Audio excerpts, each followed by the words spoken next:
దేవాలయంలో గంట ఎందుకు కొడతామో మీకు తెలుసా? దేవాలయంలోకి వెళ్ళగానే చాలామంది గంట కొడతారు. కానీ అసలు ఎందుకు కొడతామో చాలామందికి తెలీదు. ఇది కేవలం పద్ధతి కాదు. Behind this there's a simple logic and science. బయట వరల్డ్‌లో మన మైండ్ చాలా డిస్ట్రాక్టెడ్‌గా ఉంటుంది. గంట శబ్దం వింటే మన అటెన్షన్ వెంటనే రీసెట్ అవుతుంది. అంటే outside world of, temple focus on అని అర్థం. గంట శబ్దం హై ఫ్రీక్వెన్సీలో ఉంటుంది. ఈ శబ్దం మన మస్తిష్కంలోని స్ట్రెస్ హార్మోన్స్‌ని తగ్గిస్తుంది. చెడు వైబ్స్ న్యాచురల్‌గా ఫేడ్ అవుతాయి. బెల్ సౌండ్ ఉన్న చోట నెగెటివ్ ఎనర్జీ నిలబడదు అని చాలా కాలంగా చెప్పుకుంటున్నారు. సైంటిఫిక్ రీజన్ ఏంటంటే high frequency sound vibrates the air.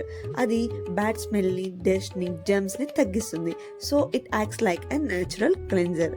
ఎక్కువ ఆలయాల్లో గంట ఎంట్రన్స్ దగ్గరే ఎందుకు పెడతారంటే బికాస్ మనం లోపలికి పీస్గా వెళ్ళాలి అని. ఎంట్రన్స్లో గంట కొట్టగానే మన బ్రెయిన్ కామ్ మోడ్లోకి షిఫ్ట్ అవుతుంది.